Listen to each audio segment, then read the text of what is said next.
पार्वती का परमेश्वर शिव की महत्ता का प्रतिपादन करना, रोषपूर्वक जटिल ब्राह्मण को फटकारना, सखी द्वारा उन्हें फिर बोलने से रोकना तथा भगवान शिव का उन्हें प्रत्यक्ष दर्शन दे अपने साथ चलने के लिए कहना। पार्वती बोली, बाबा जी, अब तक तो मैंने यह समझा था कि कोई दूसरे ज्ञानी महात्मा आ गए हैं, परंतु अब सब ज्ञात हो गया है। आपकी कली खुल गई है। आपसे क्या कहूँ, विशेषतः उस दशा में जब आप अवध्य ब्राह्मण हैं।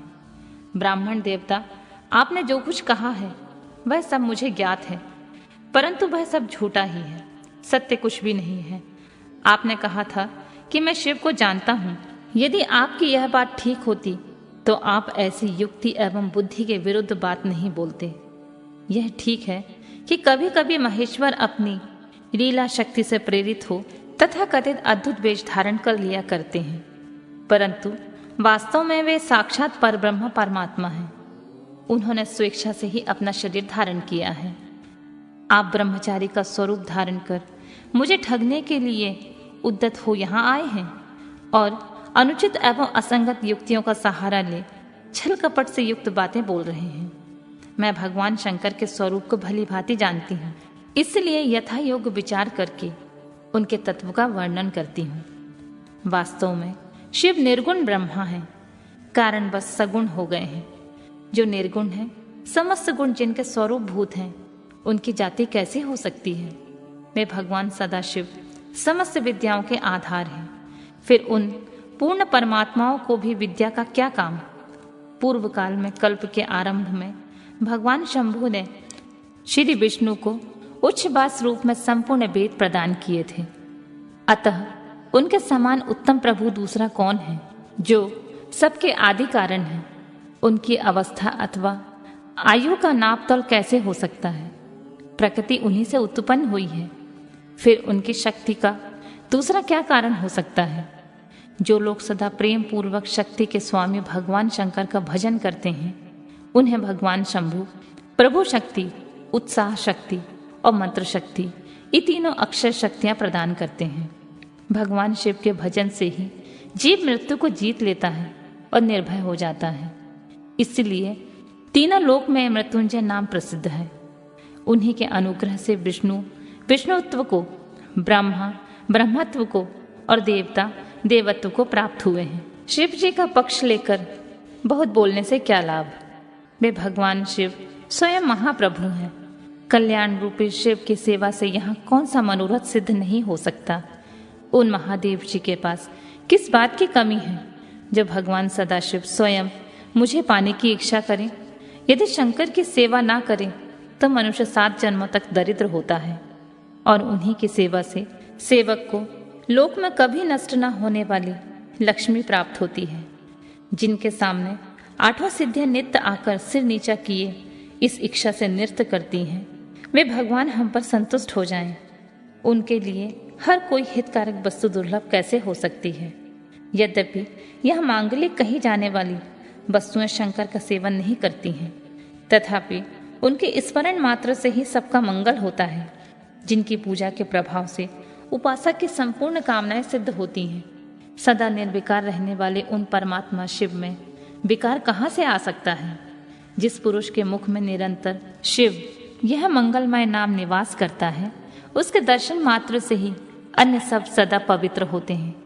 जैसा कि आपने कहा है कि वे चिता का भस्म लगाते हैं, परंतु यदि उनका लगाया हुआ भस्म अपवित्र होता है तो उनके शरीर से झड़कर गिरे हुए उस भस्म को देवता लोग सदा अपने सिर पर धारण कैसे करते हैं। अतः शिव के अंगों के स्पर्श से अपवित्र वस्तु भी पवित्र हो जाती है। जो महादेव सगुण होकर तीनों लोकों के कर्ता भर्ता और हर्ता होते हैं, उन निर्गुण रूप में शिव कहलाते हैं। वे बुद्धि के द्वारा पूर्ण रूप से कैसे जाने जा सकते हैं। पर ब्रह्मा परमात्मा शिव का जो निर्गुण रूप है, आप उसे जैसे वह मूर्ख लोग ही कैसे जान सकते हैं। जो दुराचारी और पापी हैं, वे देवताओं से बहिष्कृत हो जाते हैं। ऐसे लोग निर्गुण शिव के तत्व को नहीं जानते हैं। जो पुरुष तत्व को ना जानने के कारण यह शिव की निंदा करता है, उसके जन्म भर का सारा संचित पुण्य भस्म हो जाता है। आपने जो यहाँ अमित तेजस्वी महादेव जी की निंदा की है और मैंने जो आपकी पूजा की है, उससे मुझे पाप की भागनी होना पड़ेगा। शिवद्रोही को देखकर वस्त्र सहित स्नान करना चाहिए। शिवद्रोही का दर्शन हो जाने पर प्रायश्चित करना चाहिए।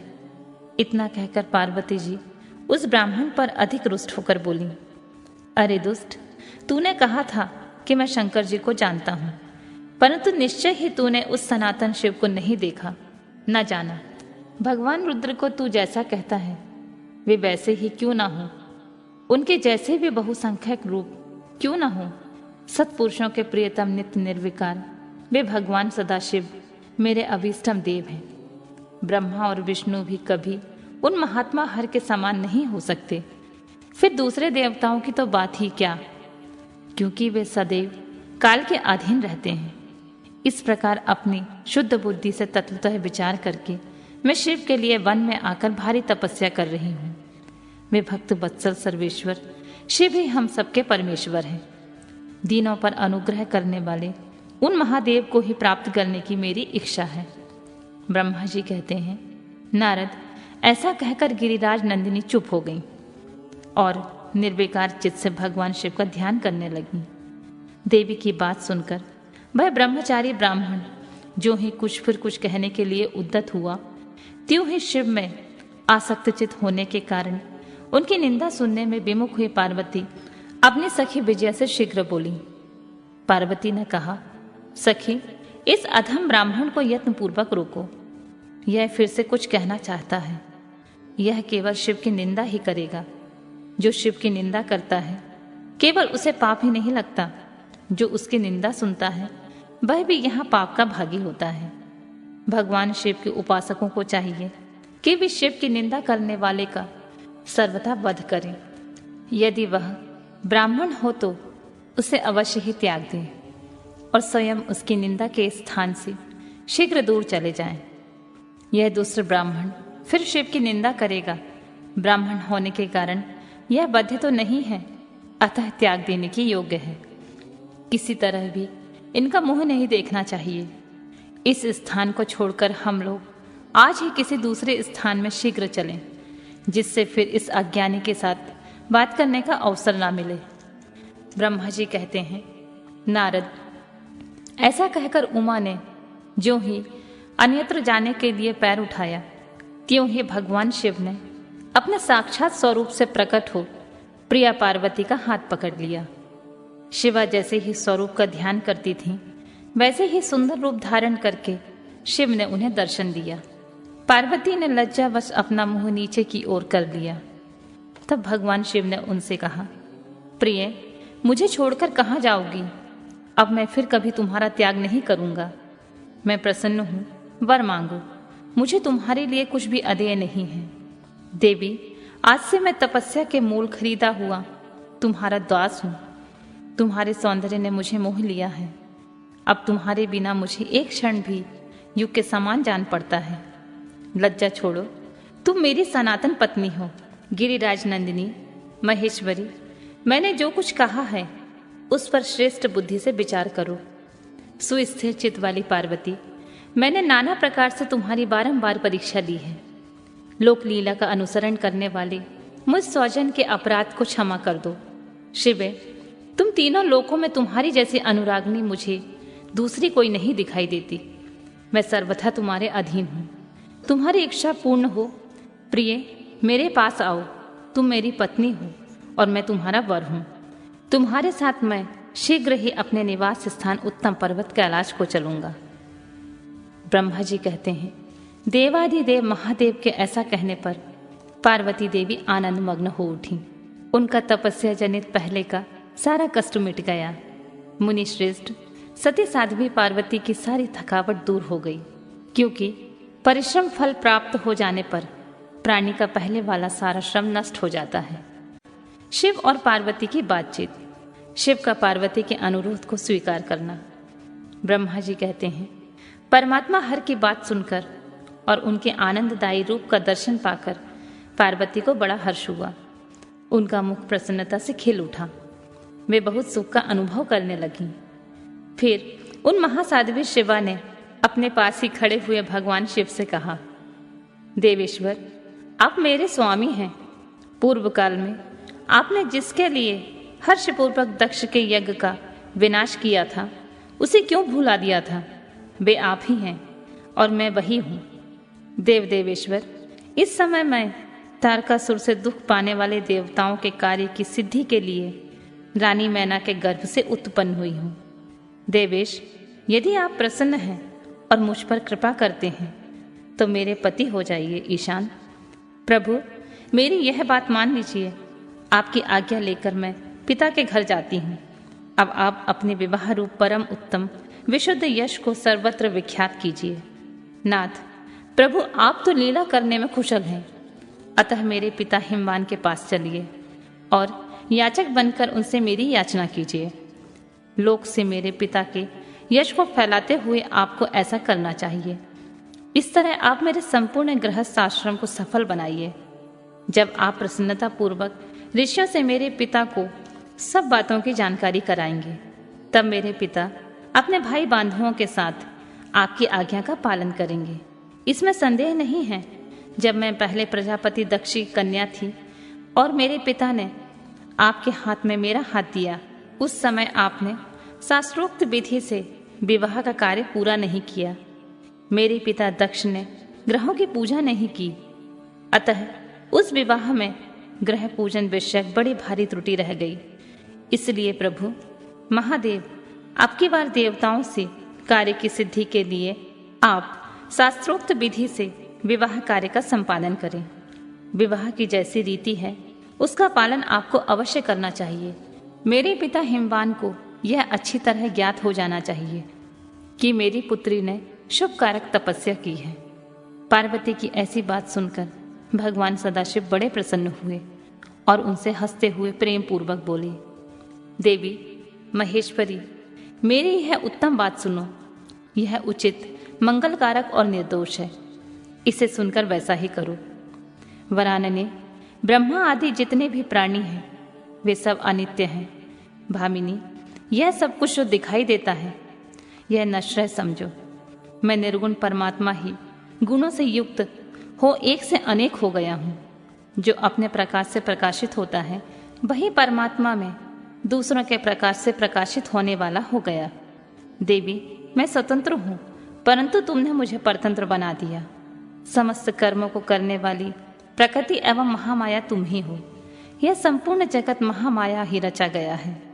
मुझे सर्वात्मा परमात्मा ने अपनी उत्तम बुद्धि के द्वारा इसे धारण मात्र कर रखा है। सर्वत्र परमात्मा भाव रखने वाले सर्वात्मा पुण्यवानों ने अपने इसे भीतर सींचा है तथा यह तीनों गुणों से अवेष्टित है। देवी, कौन मुख्य ग्रह है, कौन से ऋतु समूह है, अथवा कौन दूसरे दूसरे उपग्रह हैं? इस समय तुमने शिव के लिए क्या कहा है, किस कर्तव्य का विधान किया है? गुण और कार्य के भेद से हम दोनों ने इस जगत में भक्त वत्सलता के कारण भक्तों को सुख देने के हेतु अवतार ग्रहण किया है। तुम ही रजा स्वत्व तमोमयी त्रिगुणात्मिकता सूक्ष्म प्रकृति हो। सदा व्यापार कुशल सगुणा और निर्गुणा भी हो। मैं यहाँ संपूर्ण भूतों का आत्मा निर्विकार एवं निरीह हूँ। भक्त की इच्छा से मैंने शरीर धारण किया है। शैलजे, मैं तुम्हारे पिता हिमालय के पास नहीं जा सकता तथा भिक्षुक होकर किसी तरह तुम्हारी उनसे याचना भी नहीं कर सकता। गिरिराज नंदिनी, महान गुणों से अत्यंत गौरवशाली महात्मा पुरुष भी अपने मुंह से दे ही दो यह बात निकालने पर तत्काल लघुता को प्राप्त हो जाता है। कल्याणी, ऐसा जानकर हमारे लिए क्या कहती हो? भद्रे, तुम्हारी आज्ञा से मुझे सब कुछ करना है, अतः जैसी तुम्हारी इच्छा हो वैसा करो। महादेव जी के ऐसा कहने पर सती साध्वी कमल लोचना महादेवी शिवा ने उन भगवान शंकर को बारंबार भक्ति भाव से प्रणाम करके कहा, नाथ, आप आत्मा हैं और मैं प्रकृति। इस विषय में विचार करने की कोई बात नहीं है। हम दोनों स्वतंत्र और निर्गुण होते हुए भक्तों के अधीन होने के कारण सगुण हो जाते हैं। शंभु, प्रभु, आपको प्रयत्न पूर्वक मेरी प्रार्थना के अनुसार कार्य करना चाहिए। शंकर, आप मेरे लिए याचना करें और हिमवान को दाता बनने का सौभाग्य प्रदान करें। महेश्वर, मैं सदा आपकी भक्ता हूँ, अतः मुझ पर कृपा कीजिए नाथ। सदा जन्म जन्म में मैं ही आपकी पत्नी होती रहूं। आप पर ब्रह्मा परमात्मा है, निर्गुण है, प्रकृति से परे हैं, निर्विकार निरेह और स्वतंत्र परमेश्वर हैं। तथापि भक्तों के उद्धार में संलग्न होकर यहाँ सगुण भी हो जाते हैं, स्वरात्माराम होकर भी लीला बिहारी बन जाते हैं, क्योंकि आप नाना प्रकार की लीलाएं करने में कुशल हैं। महादेव, महेश्वर, मैं सब प्रकार से आपको जानती हूँ। सर्वज्ञ, अब कुछ कहने से क्या लाभ, मुझ पर दया कीजिए नाथ। महान अद्भुत लीला करके लोक में अपने सूर्ययश का विस्तार कीजिए, जिसे गा गा कर लोग अनायासी भव सागर से पार हो जाएं। ब्रह्मा जी कहते हैं, नारद, ऐसा कहकर गिरिजा ने महेश्वर को बारंबार प्रणाम किया और मस्तक झुकाकर हाथ जोड़कर वे चुप हो गईं। उनके ऐसा कहने पर महात्मा महेश्वर ने लोकलीला का अनुसरण करने के लिए वैसा ही करना स्वीकार कर लिया। पार्वती ने जो कुछ कहा था उसी को प्रसन्नता पूर्वक करने के लिए उद्यत होकर वे हंसने लगे। तदनंतर हर्ष से भरे हुए शंभु अंतर ध्यान हुए कैलाश को चले गए। उस समय काली की विरह से उनका चित्त उन्हीं की ओर खिंच गया था। कैलाश पर जाकर परमानंद में निमग्न हुए महेश्वर ने अपने नंदी आदि गणों से यह सारा वृतांत कह सुनाया। वे भैरव आदि सभी गणों से सब समाचार सुनकर अत्यंत सुखी हो गए और महान उत्सव करने लगे। नारद, उस समय वहां महान मंगल होने लगा। सबके दुख नष्ट हो गए और रुद्रदेव को भी पूर्ण आनंद प्राप्त हुआ। पार्वती का पिता के घर में सत्कार, महादेव जी की नटलीला का चमत्कार, उनका मैना आदि से पार्वती को मांगना और माता पिता के इनकार करने पर अंतर्ध्यान हो जाना। ब्रह्मा जी कहते हैं, नारद, भगवान शंकर के अपने स्थान को चले जाने पर सखियों सहित पार्वती भी अपने रूप को सफल करके महादेव जी का नाम लेती हुई पिता के घर चली गईं। पार्वती का आगमन सुनकर मैना और हिमाचल दिव्य रथ पर आरूढ़ हो हर्ष से बेहल होकर उनकी अगवानी के लिए चले। पुरोहित, पुरवासी, अनेक सखियां तथा अन्य सब संबंधी भी ये वहां आ पहुंचे। पार्वती के सारे भाई मैनाक आदि बड़े हर्ष के साथ जय जयकार करते हुए उन्हें घर ले आने के लिए गए। इसी बीच में पार्वती अपने नगर के निकट आ गईं। नगर में प्रवेश करते समय शिवा देवी ने माता पिता को देखा, जो अत्यंत प्रसन्न और हर्ष से बेहद चित होकर दौड़े चले आ रहे थे। उन्हें देखकर हर्ष से भरी हुई काली ने सखियों सहित प्रणाम किया। माता पिता ने पूर्ण रूप से आशीर्वाद दे पुत्री को छाती से लगा लिया और ओ मेरी बच्ची ऐसा कहकर प्रेम से बेहाल होकर रोने लगे। तत्पश्चात अपने घर की दूसरी स्त्रियां तथा भाभियों ने भी बड़ी प्रसन्नता के साथ प्रेम पूर्वक उन्हें भुजाओं में भरकर भेंटा। देवी, तुमने अपने कुल का उद्धार करने वाले उत्तम कार्य को अच्छी तरह सिद्ध किया है। तुम्हारे सदाचरण से हम सब लोग पवित्र हो गए हैं। ऐसा कहकर सब लोग हर्ष के साथ पार्वती की भूरी भूरी प्रशंसा करते हुए उन्हें प्रणाम करने लगे। लोगों ने चंदन और सुंदर फूलों से शिवा देवी का सानंद पूजन किया। उस अवसर पर विमान पर बैठे हुए देवताओं ने पार्वती को नमस्कार करके उन पर फूलों की वर्षा करते हुए स्तुति की। नारद, उस समय तुम्हें भी एक सुंदर रथ पर बिठाकर ब्राह्मण आदि सभी लोग नगर में ले गए। फिर ब्राह्मणों, सखियों तथा दूसरे स्त्रियों ने बड़े आदर के साथ शिवा का घर के भीतर प्रवेश कराया। स्त्रियों ने उनके ऊपर बहुत सी वस्तुएं निछावर की। ब्राह्मणों ने आशीर्वाद दिए। मुनीश्वर, पिता हिमवान और माता मेनका को बड़ी प्रसन्नता हुई। उन्होंने अपने गृहस्थ आश्रम को सफल माना और यह भी अनुभव किया कि कुपुत्र की अपेक्षा सुपुत्री ही श्रेष्ठ है। गिरिराज ने ब्राह्मणों और बंदीजनों को धन दिया और ब्राह्मणों से मंगल पाठ करवाया। मुनि, इस प्रकार पार्वती के साथ हर्ष भरे माता पिता, भाई और तथा भौजाई भी घर के आंगन में प्रसन्नता पूर्वक बैठे। तदनंतर हेमवान प्रसन्नता चित्त से सबका आदर सत्कार करके गंगा स्नान के लिए गए। इस बीच में सुंदर लीला करने वाले भक्त वत्सल भगवान शंभु एक अच्छा नाचने वाला नट बनकर मेनका के पास गए। उन्होंने बाएं हाथ में सींग और दाहिने हाथ में डमरू ले रखा था। पीठ पर कथरी रख ओढ़ी थी, लाल वस्त्र पहने, और वे भगवान रुद्र नाच और गाने से अपनी निपुणता का परिचय दे रहे थे। सुंदर नट का रूप धारण किए हुए भगवान शिव ने मेनका के पास बैठी हुई स्त्रियों की टोली के समीप एक सुंदर नृत्य किया और अत्यंत मनोहर नाना प्रकार के गीत गाए। उन्होंने वहां सुंदर ध्वनि करने वाले शंख और डमरू को भी बजाया तथा नाना प्रकार की बड़ी मनोहारी लीला की। नटराज की उस लीला को देखने के लिए नगर के सभी स्त्री पुरुष और बालक तथा वृद्धा भी सहसा वहां आ पहुंचे। मुने उस सुमधुर गीत को सुनकर और मनोहर उत्तम नृत्य को देखकर वहां आए हुए सब लोग तत्काल मोहित हो गए। मैना भी मोही गई। उधर पार्वती ने अपने हृदय में भगवान शंकर का साक्षात दर्शन किया। वे त्रिशूल आदि चिन्ह धारण किए अत्यंत सुंदर दिखाई देते थे। उनका सारा अंग विभूति से विभूषित था। वे हड्डियों की माला से अलंकृत थे। उनका मुख सूर्य, चंद्र एवं अग्नि रूप तीन नेत्रों से उद्दासित था। उन्होंने नाग का यज्ञोपवीत धारण किया था। उनके उस सुरम्य रूप को देखकर दुर्गा प्रेमोवश से मूर्छित हो गई थीं। गौरव वर्ण विभूषित दीन बंधु, दया सिंधु और सर्वथा मनोहर महेश्वर पार्वती से कह रहे थे कि वर मांगो। अपने हृदय में विराजमान महादेवी को इस रूप में देखकर पार्वती देवी ने उन्हें प्रणाम किया और मन ही मन यह वर मांगा कि आप मेरे पति हो जाइए।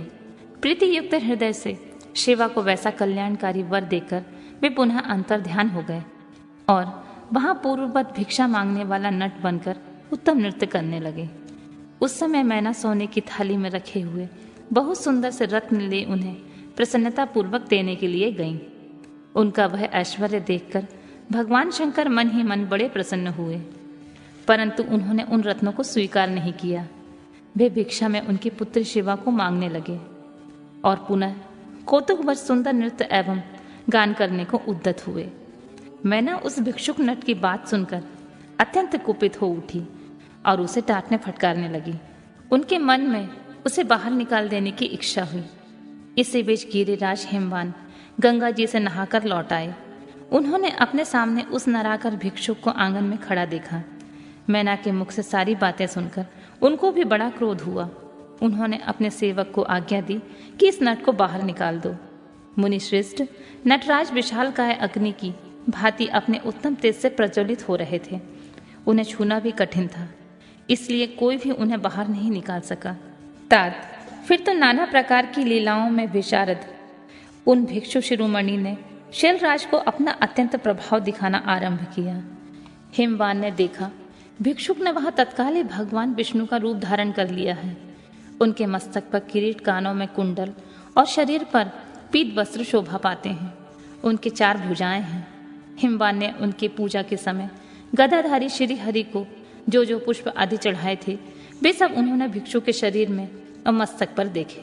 तत्पश्चात गिरिराज ने उन भिक्षु शिरोमणि को जगद्रष्टा चतुर्मुखी ब्रह्मा के रूप में देखा। उनके शरीर का वर्ण लाल था और वैदिक सूक्त का पाठ कर रहे थे। तदनंतर शैलराज ने उन्हें कौतुककारी नटराज को एक क्षण में जगत के नेत्र रूप सूर्य के आकार में देखा। तात इसके बाद वे महान अद्भुत रुद्र के रूप में दिखाई दिए। उनके साथ पार्वती देवी भी थीं। वे उत्तम तेज से संपन्न रमणीय रुद्र धीरे धीरे हंस रहे थे। फिर वे केवल तेजोमय रूप में दृष्टिगोचर हुए। उनका यह रूप निराकार, निरंजन, उपाधि शून्य, निरीह और अत्यंत अद्भुत था। इस प्रकार हिमवान ने उनके बहुत से रूप देखे। इनमें उन्हें बड़ा विस्मय हुआ और वे तुरंत ही परमानंद में निमग्न हो गए। तदनंतर सुंदर लीला करने वाले उन भिक्षु शिरोमणि ने हिमवान और मैना से दुर्गा को ही भिक्षा के रूप में मांगा। दूसरी कोई वस्तु ग्रहण नहीं की, परंतु शिव के माया से मोहित होने के कारण शैलराज ने उनकी उस प्रार्थना को स्वीकार नहीं किया। फिर भिक्षु ने कोई वस्तु नहीं ली और वहां से अंतर्ध्यान हो गए। तब मैना और शैलराज को उत्तम ज्ञान हुआ और वे सोचने लगे, भगवान शिव हमें अपनी माया से छलकर अपने स्थान को चले गए। यह विचार कर उन दोनों की महान शिव में पराभक्ति हुई, जो महान मोक्ष की प्राप्ति कराने वाली, दिव्य तथा संपूर्ण आनंद प्रदान करने वाली है। देवताओं के अनुरोध से वैष्णव ब्राह्मण के वेश में शिव जी का हिमवान के घर जाना और शिव की निंदा करके पार्वती का विवाह उनके साथ ना करने को कहना। ब्रह्मा जी कहते हैं, नारद, मैना और हिमवान की भगवान शिव के प्रति उच्च कोटि की अनन्य भक्ति देखकर इंद्र आदि सब देवता परस्पर विचार करने लगे। तदनंतर गुरु बृहस्पति और ब्रह्मा जी की सम्मति के अनुसार सभी मुख्य देवताओं ने शिव जी के पास जाकर उनको प्रणाम किया और वे हाथ जोड़कर उनकी स्तुति करने लगे।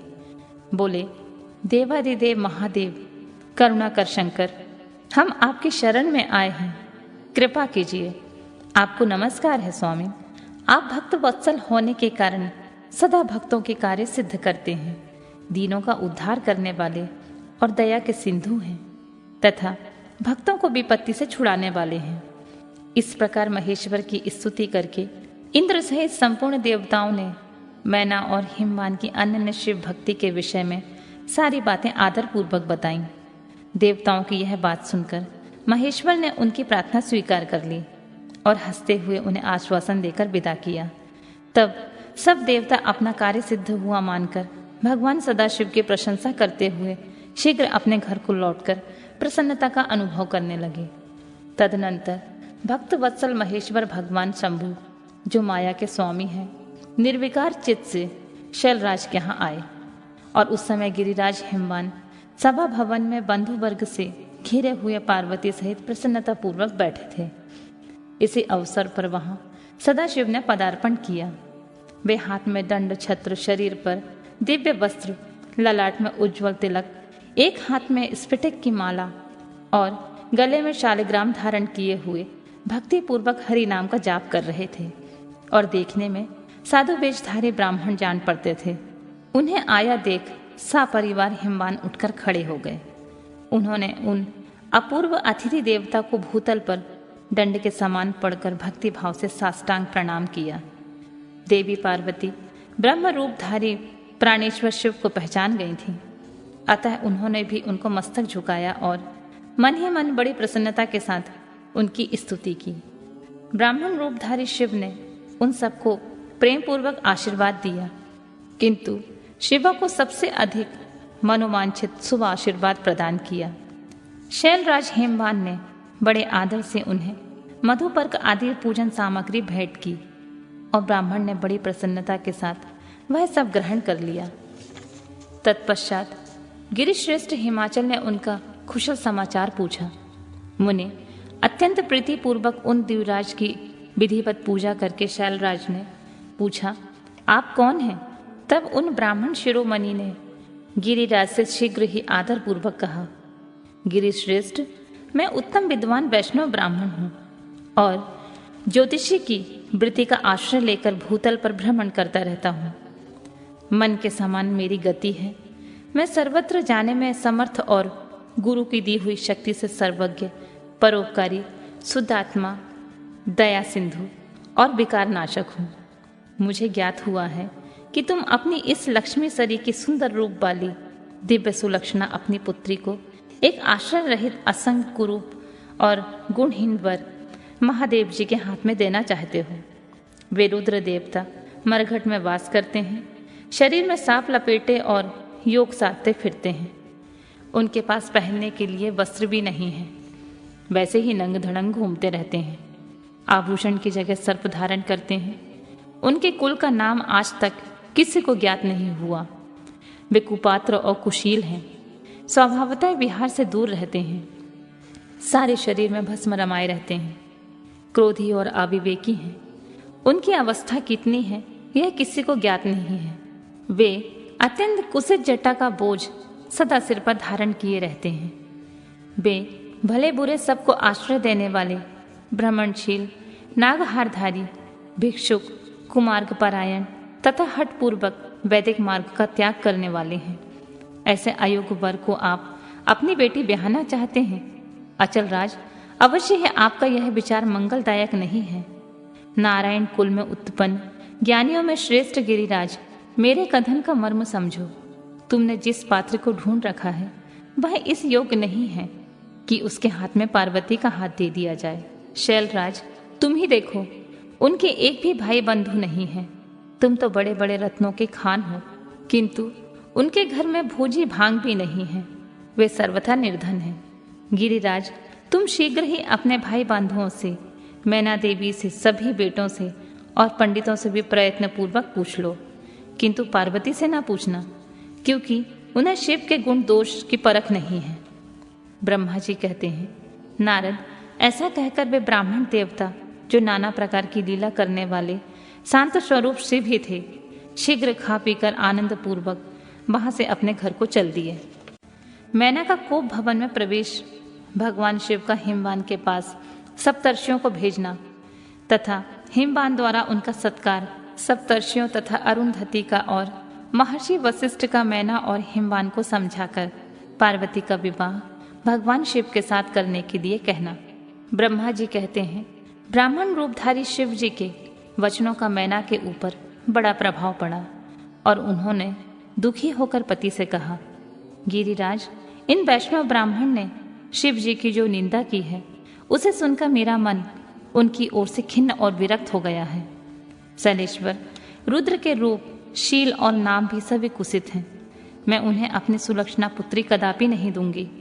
यदि आप मेरी बात नहीं मानेंगे तो मैं निसंदेह मर जाऊंगी। अभी इस घर को छोड़ दूंगी अथवा विष खा लूंगी। पार्वती के गले में फांसी लगाकर गहन वन में चली जाऊंगी अथवा उसे महासागर में डुबो दूंगी, परंतु अपनी बेटी को रुद्र के गले में नहीं मड़ूंगी। ऐसा कहकर मैना तुरंत कोप भवन में चली गई और अपने हार को फेंककर रोती हुई धरती पर लौट गई। उधर भगवान शिव को इस बात का पता लगा, तब उन्होंने अरुंधति सहित सप्तर्षियों को बुलाया तथा मैना के पास जाकर उन्हें समझाने की आज्ञा दी। शिव जी का आदेश प्राप्त कर भगवान शिव को नमस्कार करके वे दिव्य ऋषि आकाश मार्ग से उस स्थान को चल दिए जहाँ हिमवान की नगरी थी। उस दिव्यपुरी को देखकर उन सप्तर्षियों को बड़ा विस्मय हुआ। वे हिमाचलपुरी की परस्पर प्रशंसा करते हुए सब ऐश्वर्यों से भरे पूरे हिमवान के घर जा पहुंचे। उन सूर्य तुल तेजस्वी सातों ऋषियों को दूर से आकाश के रास्ते से आते देख हिमवान को बड़ा विस्मय हुआ। वे बोले, ये 7 सूर्य तुल तेजस्वी मुनि मेरे यहाँ आ रहे हैं। मुझे प्रयत्न पूर्वक इस समय इनकी पूजा करनी चाहिए। सबको सुख देने वाले हम लोग गृहस्थ लोग धन्य हैं, जिनके घर पर ऐसे महात्मा पदार्पण किया करते हैं। ब्रह्मा जी कहते हैं, इसी समय वे मुनि आकाश से उतरकर पृथ्वी पर खड़े हो गए।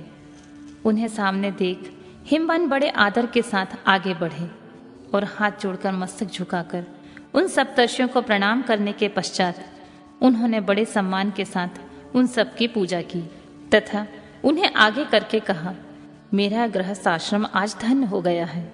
यूं कहकर उन्हें बैठने के लिए भक्तिपूर्वक आसन लाकर दिया। तब वे आसनों पर बैठ गए। तब उनकी आज्ञा लेकर हिमवान भी बैठ गए और वहां उन ज्योतिर्मय महर्षियों से इस प्रकार बोले, आज मैं धन्य हूँ, कृतकृत्य हूँ, मेरा जीवन सफल हो गया है। मैं लोकों में बहुत से तीर्थों की भांति दर्शनीय बन गया हूँ, क्योंकि आप जैसे विष्णु रूपी महात्मा मेरे घर आए हैं, पधारे हैं। आप लोग पूर्ण काम हैं। हम दीनों के घरों में आपका क्या काम हो सकता है? तथापि मुझ सेवकों की योग्य यदि कोई कार्य हो तो कृपया पूर्वक उसे अवश्य कहें। उसे पूर्ण करने में मेरा जीवन सफल हो जाएगा। ऋषि बोले, शैलराज, भगवान शिव को जगत का पिता कहा गया है और शिवा जगत जननी माता कही गई हैं। अतः तुम्हें महात्मा शंकर को अपनी कन्या देनी चाहिए। हिमालय, ऐसा करके तुम्हारा जन्म सफल हो जाएगा तथा तुम जगत गुरु के भी गुरु हो जाओगे, इसमें कोई संशय नहीं है। मुनीश्वर, सप्तर्षियों का यह वचन सुनकर हिमवान ने दोनों हाथ जोड़कर उन्हें प्रणाम करके इस प्रकार कहा, महाभाग सप्तर्षियों, आप लोगों ने जो बात कही है उसे शिव की इच्छा से मैंने पहले ही मान रखा है। किंतु प्रभु, इन दोनों एक वैष्णव धर्मी ब्राह्मण ने आकर भगवान शिव के प्रति प्रसन्नता पूर्वक बहुत सी उल्टी बातें बताई हैं। तभी से शिवा की माता का ज्ञान भ्रष्ट हो गया है। वे अपनी बेटी का विवाह उस योगी रुद्र के साथ नहीं करना चाहती हैं। ब्राह्मणों, वे बड़ा भारी हट करके मेले कपड़े पहनकर कोप भवन में चली गई हैं और समझाने पर भी नहीं समझ रही हैं। मैं भी उन वैष्णव ब्राह्मण की बात सुनकर ज्ञान भ्रष्ट हो गया हूँ। आपसे सच कहता हूँ, भिक्षुक रूपधारी महेश्वर को बेटी देने की अब मेरी इच्छा भी नहीं है। ब्रह्मा जी कहते हैं, नारद, मुनियों के बीच बैठे हुए शैलराज शिव की माया से मोहित हो उपयुक्त बात कहकर चुप हो गए। तब उन सभी सप्तर्षियों ने शिव की माया की प्रशंसा करके मेनका के पास अरुंधति को भेजा। पति की आज्ञा पाकर ज्ञान नंदिनी अरुंधति देवी तुरंत उस घर में गईं जहां मैना और पार्वती थीं। जाकर उन्होंने देखा मैना शोक से आकुल होकर पृथ्वी पर पड़ी है। तब उन साध्वी देवी ने बड़ी सावधानी के साथ मधुर एवं हितकर बात कही। अरुंधति बोली, साध्वी रानी मेनके, उठो, मैं अरुंधति तुम्हारे घर में आई हूँ तथा दयालु सप्तर्षि भी वहां पधारे हैं। अरुंधति का स्वर सुनकर मैना शीघ्र ही उठ गई और लक्ष्मी जैसी तेजस्विनी उन पतिव्रता देवी के चरणों में मस्तक रखकर बोली, अहो, हम पुण्य जन्मा जीवों को आज किस तरह पुण्य का फल प्राप्त हुआ है कि हमारे घर में जगत दृष्टा ब्रह्मा जी की पुत्र वधू और महर्षि वशिष्ठ जी की पत्नी पधारी हैं। देवी, आप किस लिए आई हैं? मुझे यह बताइए। मैं और मेरी पुत्री आपकी दासी के समान हैं। हम पर आप कृपा कीजिए। मेनका के ऐसा कहने पर साध्वी अरुंधति ने उनको बहुत अच्छी तरह से समझाया बुझाया और उन्हें साथ ले वे प्रसन्नतापूर्वक उस स्थान पर आई जहां वे सप्तर्षि विद्यमान थे। सप्तर्षिगण बातचीत में निपुण थे। उन सब ने भगवान शिव के युगल चरणार बिंदों का स्मरण करके शैलराज को समझाना आरंभ किया। ऋषि बोले, शैलेंद्र, हमारा शुभ कारक वचन सुनो। तुम पार्वती का विवाह शिव के साथ कर दो और संहारकर्ता रुद्र के श्रवसुर हो जाओ। शंभु सर्वेश्वर हैं, वे किसी से याचना नहीं करते हैं। स्वयं ब्रह्मा जी ने तारकासुर के विनाश के लिए एक वीर पुत्र उत्पन्न करने के उद्देश्य को लेकर भगवान शिव से यह प्रार्थना की है कि विवाह कर लें। भगवान शंकर तो योगियों के शिरोमणि हैं, वे विवाह के लिए उत्सुक नहीं हैं। केवल ब्रह्मा जी की प्रार्थना से वे महादेव तुम्हारी कन्या का पारिग्रहण करेंगे। तुम्हारी पुत्री ने जब तपस्या की थी उस समय उनके सामने उन्होंने उससे विवाह की प्रतिज्ञा कर ली थी। इन्हीं दो कारणों से वे योगी राज शिव विवाह करेंगे। ऋषियों की बात सुनकर हिमालय हंस पड़े और कुछ भयभीत होकर विनयपूर्वक बोले, मैं शिव के पास कोई राजोचित सामग्री नहीं देखता हूँ। उनका ना कोई घर है, ना ऐश्वर्य है, ना कोई स्वजन है, ना बंधु बांधव ही है। मैं अत्यंत निर्लिप्त योगी को अपनी बेटी नहीं देना चाहता हूँ। आप लोग वेद विधाता ब्रह्मा जी के पुत्र हैं, अतः अपना निश्चित विचार कहिए। जो पिता काम से, मोह से, भय से अथवा लोभ से किसी अयोग्य वर के हाथ में अपनी कन्या दे देता है तो वह मरने के बाद नरक में जाता है। अतः मैं स्वेच्छा से भगवान शूलपाणि को अपनी कन्या नहीं दूंगा। इसलिए महर्षियों, जो उचित विधान हो उसे आप लोग कीजिए। मुनीश्वर नारद हिमाचल के इस वचन को सुनकर बातचीत करने में निपुण महर्षि वशिष्ठ ने उनसे यूं कहा, शैलेश्वर, मेरी बात सुनो। यह सर्वथा तुम्हारे लिए हितकारक, धर्म के लिए अनुकूल, सत्य तथा इहलोक और परलोक में सुखदायक है। शैलराज, लोक तथा वेद में 3 प्रकार के वचन उपलब्ध होते हैं। शास्त्रज्ञ पुरुष अपने निर्मल ज्ञान दृष्टि से उन सब प्रकार के वचनों को जानता है। एक तो यह वचन है जो तत्काल सुनने में बड़ा सुंदर लगता है, परंतु पीछे वह असत्य एवं अहितकारी सिद्ध होता है। ऐसा वचन बुद्धिमान शत्रु ही कहता है, उससे कभी हित नहीं होता है। दूसरा वह है जो आरंभ में अच्छा नहीं लगता, उसे सुनकर अप्रसन्नता होती है, परंतु परिणाम से वह सुख देने वाला होता है। इस तरह का वचन कहकर दयालु, धर्मशील, बांधव वचन ही कर्तव्य का बोध कराता है। तीसरी श्रेणी का वचन वह है जो सुनते ही अमृत के समान मीठा लगता है और सब काल में सुख देने वाला होता है। सत्य ही उसका सार होता है, इसलिए वह हितकारक हुआ करता है।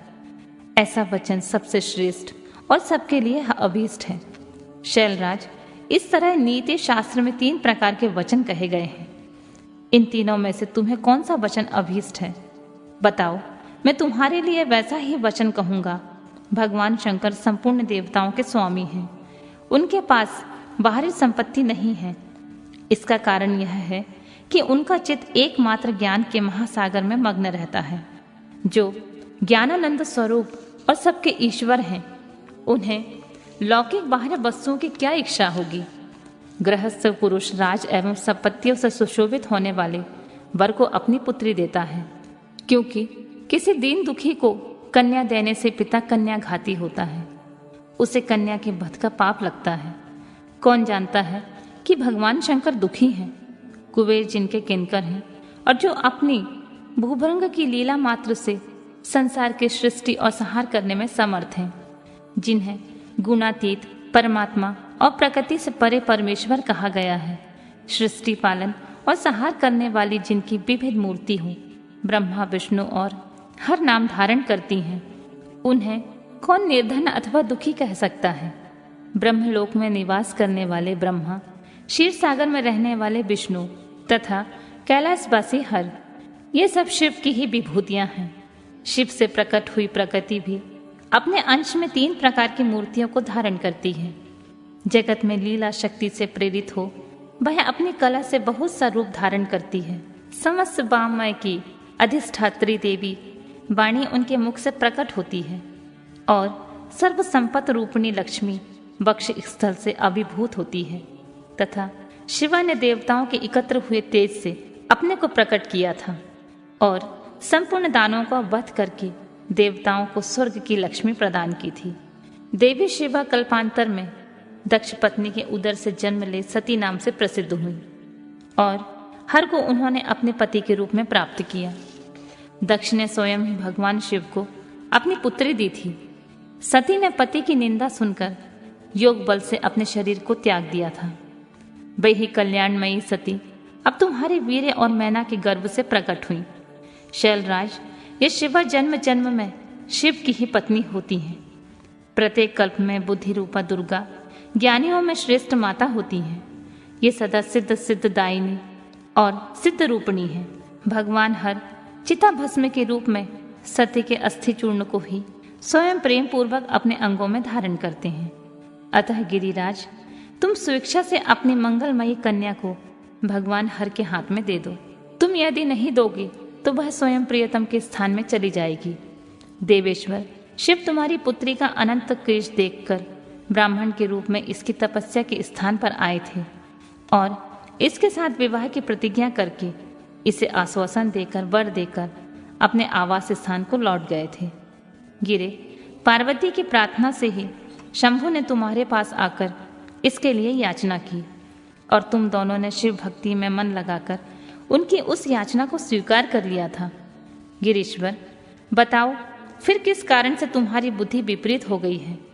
भगवान शिव ने देवताओं की प्रार्थना से प्रभावित होकर हम सब ऋषियों को और अरुंधति देवी को तुम्हारे पास भेजा है।